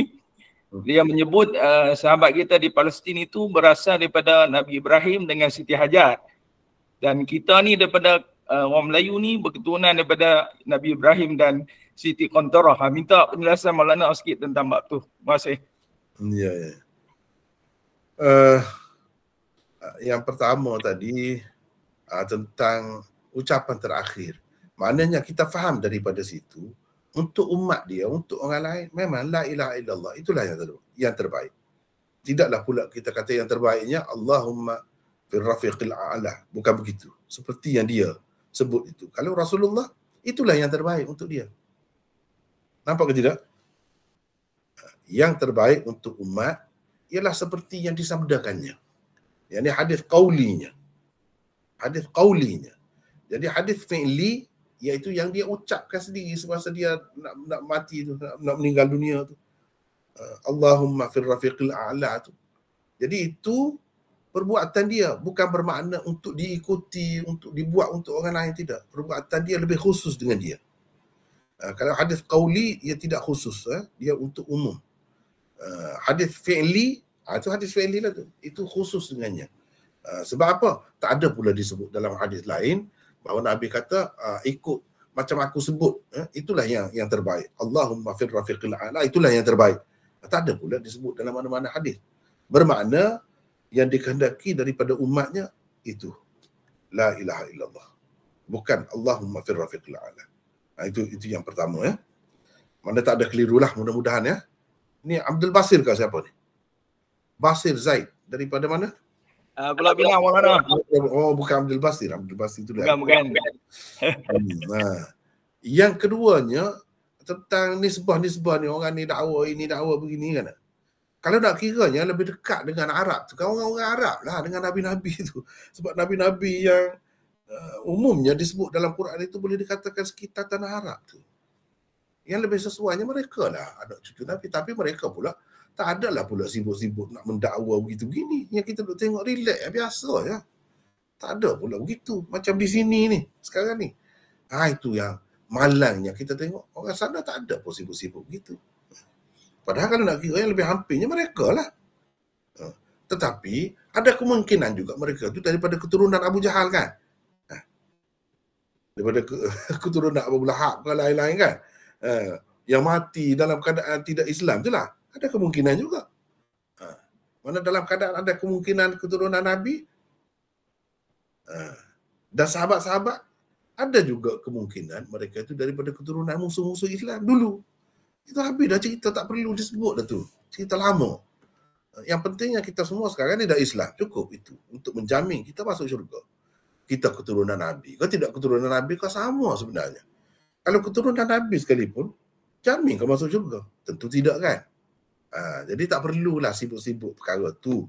Jadi kadang-kadang yang macam saudara kita sebut tadi tu, ialah nak kaitkan dengan keturunan Nabi Ibrahim dengan isteri dia yang tu, yang ni. Tak perlu semua tu. Tak perlu. Gini, bagi saya dah. Yang paling menenangkan, yang paling meyakinkan, tak ada khilaf. Tak perlu bincang banyak dah. kita semua ni keturunan Nabi. Sesat ke tidak? Sebab apa Nabi Adam? Itu sesat bagi saya. Lepas tu ikutlah Nabi di bawah Nabi Adam ke ataupun Nabi serupa je.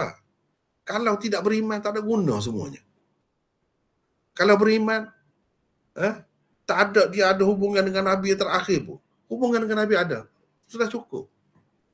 Itu sebenarnya tak perlulah yang tidak pasti tu. Jadi yang ambil ni kadang-kadang duk bincang di benda-benda yang tidak pasti. Kalau hujah pun hujah yang bukan ada dalam hadis sahih pun, tak perlu itu. Sesoalnya kalau kita ni tidak keturunan Nabi, jadi hinalah kita, kuranglah dari segi agamanya. Tidak begitu, itu silap. Jangan jadi sampai melekat dalam jiwa kita fahaman itu. Silap sekali. Keturunan Nabi pun kita kena ingat. Kalau memang betul keturunan Nabi, sekalipun tak ada jaminan. Ia bergantung kepada iman dan amal soleh. Tidak kata dengan sebab keturunan itu dia lebih. Tak ada. Itu silap lah kalau macam tu. Nabi dah sebut dah berapa banyak hadis.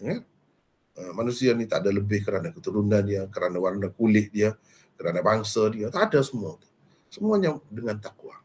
Dan yang pastinya kalau nak jadi dapat keturunan Nabi juga, pakai yang saya sebut tadi lah. Itu senang. Kita ni semuanya keturunan Nabi, jelas, iaitu Nabi Adam. Tak ada khilaf itu. Yang selebihnya kita kena tengoklah apa amalan kita. Sesuaikah dengan ajaran Nabi Adam, akidah Nabi Adam dan Nabi-Nabi yang lain. Kalau akidah kita tak sesuai, tak ada kelebihan. Tak ada kelebihan. Gitu sajalah. Wallahu a'lam. Yang lain-lain tu cerita tu tak sahih semuanya. Tak ada hujah yang kuat. Hanya dakwah saja. Gitulah. Dia malamnya disebut di umum Maulana yang tu kita ambil dengar terkejut kan. Dia sebut di tengah khutbah Jumaat ni saya dengar. Oh, macam mana disebut tu? Saya tak pernah dengar pun. Macam saya sebut tadi, dia kata kita ni kena tolong sahabat kita di Palestin sebab Palestin itu berasal daripada Nabi Ibrahim dan Siti Hajar. Dan kita ni umat Melayu berasal daripada Nabi Ibrahim dan Siti Qantarah. Kita dengar pun sebab benda ni kita dah bahas lama dah kan. Sepatutnya 2023 ni tak dibahaskan, tak bincangkan lagi. Tapi dia masih sebut untuk kutip derma tu. Patutnya kita kena bangun waktu khutbah tu tanya dekat dia, boleh tak Maulana? Jadi sibuk apa ni, kecoh pula lah kan. Jadi kecoh pula. Inilah susah lah dalam masyarakat kita ni. Usahalah, semua biar ada usaha masing-masing kita ni, usahalah, baikilah. Jangan semakin teruk, semakin banyak khurafat dalam masyarakat. Kita sekarang ni kena usaha banyak-banyak biar sebar yang sahih ni. Cara menilai cerita yang sahih ni kena belajar yang tu. Barulah kita tidak jadi mudah-mudah terikut-ikut. Kan di sana tu kan, kalau kita kata di Palestin ke di mana, di situ pun ada juga orang kafir dulu. Nabi Ibrahim tu kan berhadapan dengan Namrud, berhadapan dengan orang ni. Mereka tu tak ada keturunan ke? Pokok kafir. Tak penting dah bagi kita keturunan Namrud, keturunan siapa. Kalau dia beriman, dia saudara kita. Kalau dia keturunan Nabi Ibrahim sekalipun, kalau dia tu tidak beriman, tak ada mana semua tu. Jadi maksud cukuplah saudara-saudara kita tu orang Islam, cukuplah dia saudara kita, cukup. Tak kira dia keturunan Nabi ke tidak keturunan Nabi ke, kita mesti kena tolong, kena bantu, kena bersimpati. Paling tidak berdoa untuk mereka. Itu sikap kita. Tak perlu dari ungkit-ungkit begitu kan. Sebab bukan semuanya orang Arab tu keturunan Nabi pun. Begitulah bagi saya ya. Boleh saya berkongsi Maulana? Ya, silakan. Tentang keturah tu kalau setakat pengetahuan saya lah. Isteri Nabi Ibrahim tu yang nama keturah disebut dalam Injil lah. Maksudnya dah Israeliat lah. Saya tak pasti dalam tradisi agama Islam kita tak ada isteri nama keturah tu. Dia jadi begini. Maksudnya dalam khutbah tu termasuk unsur Israeliat lah. Israeliat lah tu. Israeliat lah. Memanglah tapi tak ada sebut pula daripada keturah tu turun Melayu pula tak ada sebut lah dalam Injil tu. Cuma disebut antara isteri Nabi Ibrahim tu keturah selain Sarah dan Hajar. Ya. Itu wallahu alam lah. Dia sebenarnya orang dahulu ni bukan orang biasa. Nabi pun dia terlibat dengan hamba sahaya. Memang ada pun itu. Jadi kalau ada anak cucu pun tidak pelik. Tapi semuanya tidak bermakna. Semuanya terhenti di atas iman dan amal soleh. Jadi tak perlulah. Maulana, saya ada soalan ni Maulana ni. Ya, silakan. Tentang taklid ni pagi tadi tu. Ya. Saya ni bertaklid lah, tapi saya pilih ustaz lah. Antara ustaz yang saya pilih, yang paling satu Maulana ni lah. Saya macam ni, saya meyakini apa yang disampaikan setelah buat perbandingan ustaz-ustaz ni, saya meyakini ustaz ni, dia cakap tu benar lah. Saya meyakini dia benar. Masalahnya macam ni, kalau saya yakin dia benar dan saya tak semak dalil, sumber dalil tu, kitab maksudnya, tiba-tiba salah. Sebenarnya salah, tapi saya ikut. Apa hukumnya lah kita katakan bertaklid dalam keadaan macam itu. Dimaafkanlah kepada orang biasa ni. Memang dimaafkan. Cumanya jika diberitahu oleh orang lain kepada dia kemudiannya dan dia semak balik, dia mesti kena dengar yang benar lah. Jangan duduk pertahan lagi yang guru dia tu. Sebab guru ni, ya betul, walaupun saya sendiri pun, bukan saya mendakwa saya ni bersih, saya ni terbaik, saya tak ada salah, tidak. Kita manusia semuanya kan. Mungkin salah. Jadi kalau pegang yang salah tu, tak kena lah.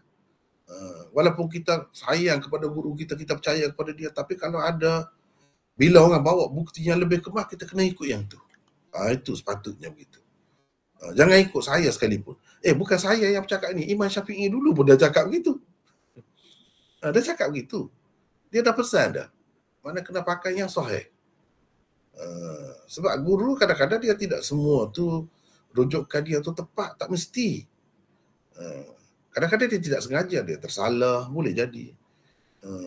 Ataupun dia tidak semak. Dia biasanya semak, tapi pada ketika itu dia tidak semak mungkin. Berlakulah kesilapan itu. Dengan sebab itu, kalau kita ni ada minat yang tinggi untuk belajar, belajar tu maksudnya macam kita belajar sekarang ni lah. Macam kita belajar sekarang. Itu maknanya kita nak jadi orang yang beritibak secara tidak langsung. Sebab kita akan bertemu baca hadis tu. Dan kita boleh nilai lah. Mungkin yang kita pernah dengar macam lain. Rupanya hadis ni begini ya. Di situ kita boleh kikis dan buang mana-mana yang tak betul tu. Secara tidak langsung.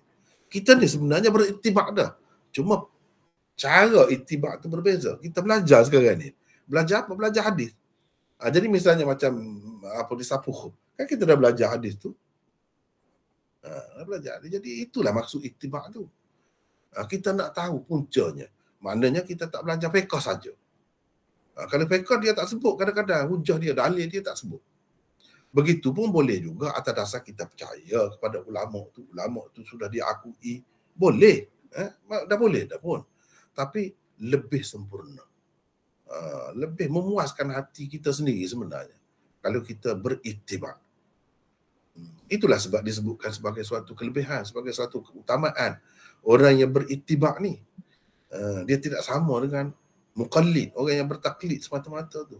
Walaupun boleh nak bertaklid tu, tidaklah kata semua kita kena tahu, itu menyusahkan pula kan. Untuk orang awam ni, bahkan orang alim pun ada ketikanya dia kena pakai orang lain juga, tidak semuanya dia kaji sendiri. Cumanya bila kita tahu seorang ini pun kaji, dia memang bercermat dan memang kita, apalagi kalau kita dah tengok hujah-hujah dia, lagilah boleh buat pegangan. Yang penting macam kita ni, kita dengar kuliah Maulana semua ni, kemudian kita beramal dengan apa yang pengetahuan yang kita dapat ni, adakah dia kata taklid ataupun itibak? Kalau kita belajar hadis ni jadi macam itibak tu. Sebab ada hujah. Hujah tu hujah Quran dan hadis. Itu maksud itibak ni. Tapi kalau kita belajar benda lain, kitab-kitab lain, tak mesti akan ada itibak tu. Dia akan ada taklid saja. Tapi kalau kita belajar hadis ni, mungkin setengah-setengah tu kita bertaklid lah. Tapi banyak daripadanya sebenarnya berdasarkan hadis. Itu bermakna kita sudah beritibak lagi. kita sudah naik satu anak tangga yang di atas lagi, yang lebih baik lagi sebenarnya. Terima kasih Maulana. Ya, sama-sama. Kita rasa setakat itulah saya rasa hari ini ya. Baik Maulana, terima kasih banyak. Jazakallah khairan katsira. Setakat itulah, wallahu a'lam. Assalamualaikum. Waalaikumsalam warahmatullahi wabarakatuh. Terima kasih Maulana. Khairan ya Maulana. Waalaikumsalam. Jazakallah khairan Maulana.